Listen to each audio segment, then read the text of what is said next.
Hello everyone, आज की video में हम प्रश्नावली 1.1 का क्वेश्चन नंबर 8 से सॉल्यूशन बताएंगे। पिछले वीडियो में प्रश्न 1 से लेकर के प्रश्न 7 तक के क्वेश्चन का सॉल्यूशन बता दिया गया था। इस वीडियो में हम 8 से लेकर के 12 तक के प्रश्न का सॉल्यूशन बताएंगे। प्रश्न 8 है, रिक्त स्थानों की पूर्ति कीजिए। तो 8 का पहला है -a जोड़ 6 बराबर 6 जोड़ खाली स्थान। अब इस खाली स्थान में भरना है। यहाँ पे आप देख सकते हैं बराबर का चिन्ह है। बराबर की चिन्ह से यह स्पष्ट होता है कि दायां तरफ और बायां तरफ दोनों तरफ एक दूसरे के बराबर होगा। यहाँ पे 6 लिख दिया गया है और बच गया -a, तो इस खाली स्थान में हम भर देंगे -a। खाली स्थान में भरा जाएगा -a। 2 में है -8 जोड़ खाली स्थान बराबर 0। अब -8 में हम क्या जोड़ेंगे जो 0 आएगा, तो -8 में हम 8 जोड़ेंगे तो होगा 0। एक प्लस में है एक माइनस में है, तो घटाएंगे तो 0 आएगा। तीसरा है 2 जोड़ कोष्ठ में है 9 + -6, उसके बाद है 2 + 9 प्लस खाली स्थान। दोनों तरफ एक दूसरे के बराबर होगा क्योंकि यहाँ पे बराबर का चिन्ह है।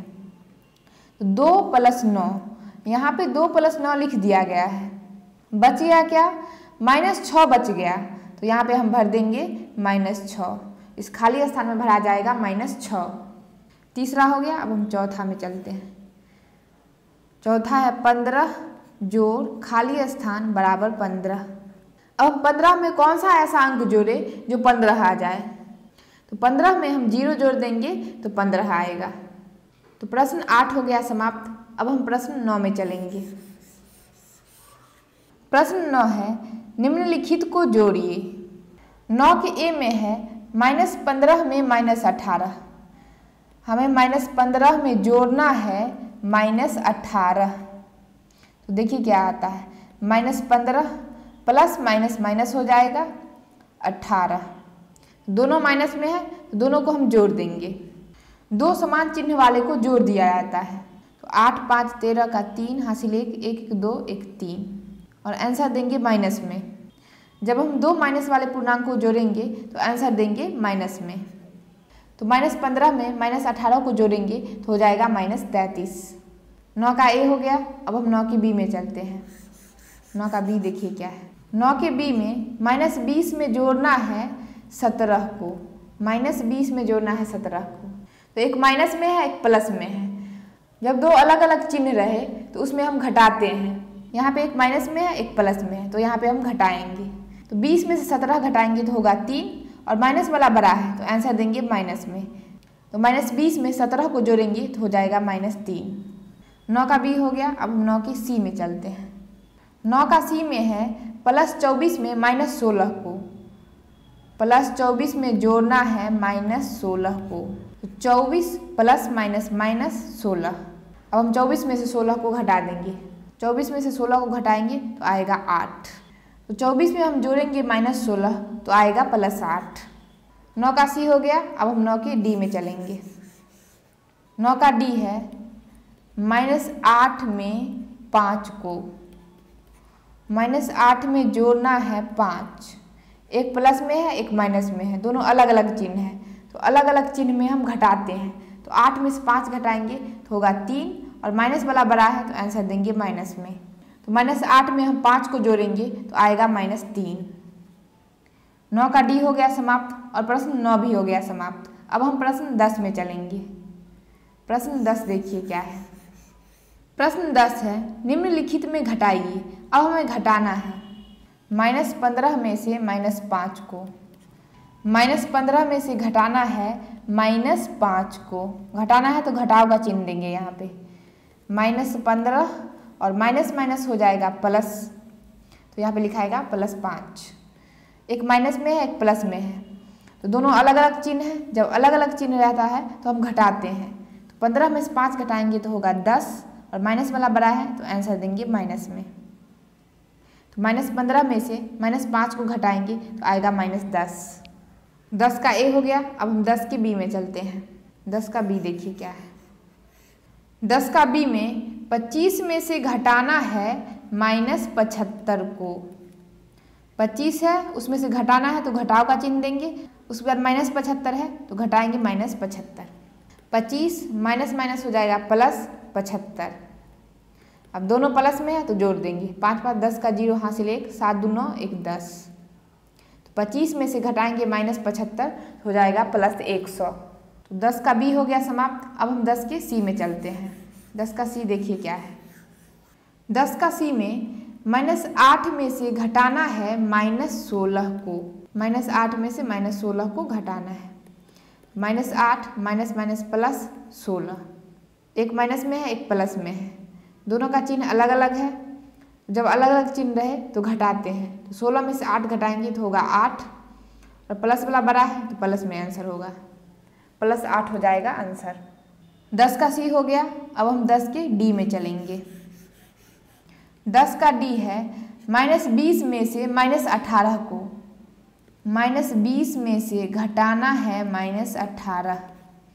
तो -20 माइनस माइनस +18, एक प्लस में है एक माइनस में है। हम क्या करेंगे, घटाएंगे। 20 में से 18 घटाएंगे तो हो जाएगा 2, और माइनस वाला बड़ा है तो आंसर देंगे माइनस में। तो -20 में से घटाएंगे -18 को तो आ जाएगा -2। 10 का D हो गया समाप्त और प्रश्न 10 भी हो गया समाप्त। अब हम प्रश्न 11 में चलेंगे। प्रश्न 11 है, निम्नलिखित गुणों का एक एक उदाहरण दीजिए। 11 का A है क्रम विनिमय नियम। अब हमें क्रम विनिमय नियम का एक उदाहरण देना है। तो क्रम विनिमय नियम यह कहता है कि जब हम कोई भी दो पूर्णांकों को जोड़ते हैं, जैसे 2 में जोड़ेंगे 3 तो आएगा 5, फिर हम इसी को उल्टे क्रम में जोड़ेंगे। उल्टा क्रम मतलब जैसे 2 में जोड़े हैं 3, तो इसका उल्टा हम लिखेंगे 3 जोड़ 2।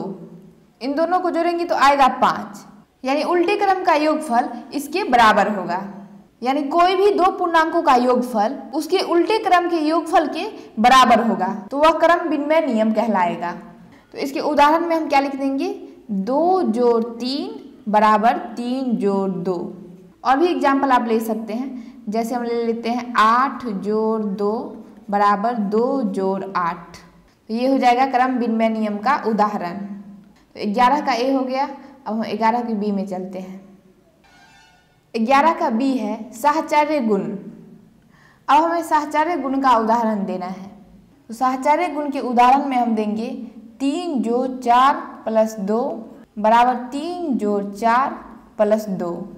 यहाँ पे हम दो पूर्णांकों को समूह में लिखे हैं और एक को बाहर निकाल दिए हैं।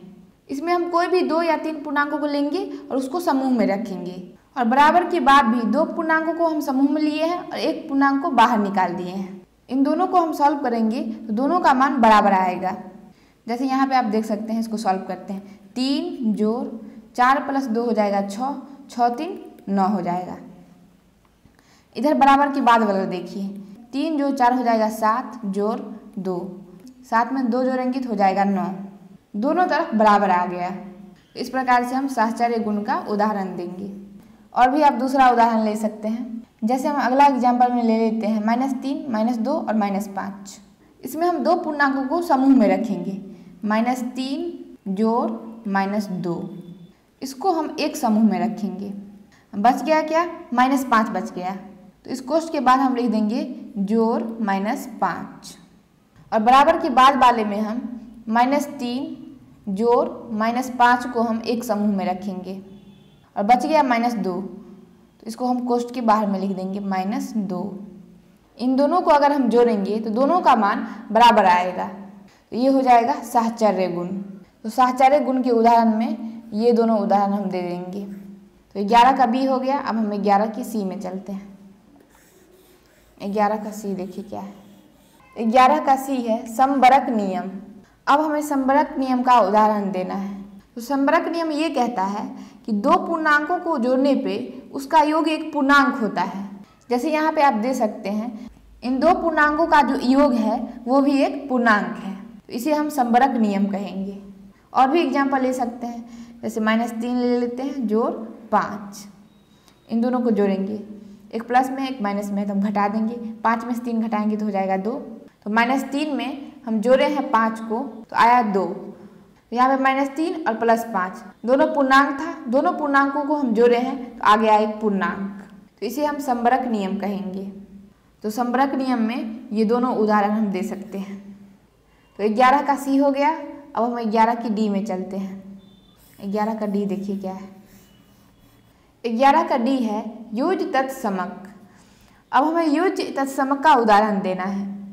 योज्य तत्समक ये कहता है किसी भी पूर्णांक में अगर हम शून्य को जोड़ते हैं तो हमें एक पूर्णांक प्राप्त होता है, इसे हम योज्य तत्समक कहेंगे। जैसे 3 एक पूर्णांक है, इसमें हम 0 जोड़ दिए तो एक पूर्णांक प्राप्त हुआ, तो इसे हम योज्य तत्समक बोलेंगे। दूसरा और भी एग्जाम्पल ले सकते हैं। जैसे 9 एक पूर्णांक है, इसमें हम जोड़ देंगे 0 तो आ जाएगा एक पूर्णांक। 9 में 0 जोड़ेंगे तो हो जाएगा 9 और 9 एक पूर्णांक है। तो योज्य तत्समक के उदाहरण में ये दोनों उदाहरण हम दे देंगे। तो 11 का डी हो गया समाप्त और प्रश्न 11 भी हो गया समाप्त। अब हम प्रश्न 12 में चलेंगे। प्रश्न 12 देखिए क्या है। प्रश्न 12 है ऐसा पूर्णांक युग्म लिखिए जिसका ए में है योग -8 हो। योग -8 हो। पूर्णांक युग्म लेना है, यानी ऐसा 2 पूर्णांक लेना है जिसको जोड़ने पे -8 आए। जैसे हम ले लेते हैं -3 जोड़ -5, इन दोनों को जोड़ेंगे तो आएगा -8। देखिए कैसे आएगा। -3 प्लस -5, दोनों का चिन्ह सेम है, समान चिन्ह वाले को जोड़ दिया जाता है। -3 में -5 जोड़ेंगे तो हो जाएगा -8। और भी आप उदाहरण ले सकते हैं। जैसे आप ले सकते हैं -7 जोड़ -1, तो -7 प्लस -1, -7 में -1 जोड़ेंगे तो -8 हो जाएगा। ये हो गया 12 का ए। अब हम 12 के बी में चलेंगे। 12 के बी में देखिए क्या है। 12 के बी में है अंतर -18 है। अब अंतर -18 लेना है, यानी कि घटाने पे हमें -18 लाना है।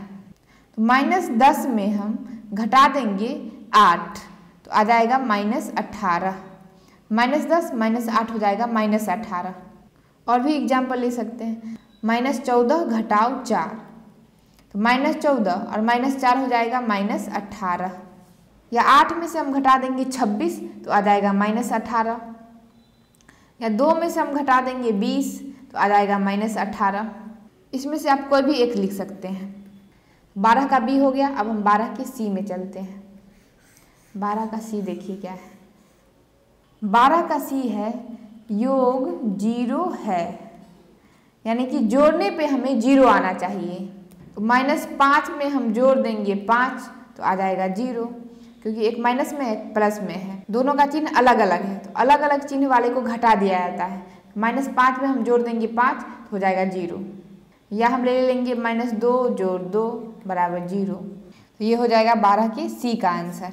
12 का सी हो गया समाप्त और प्रश्न 12 भी हो गया समाप्त।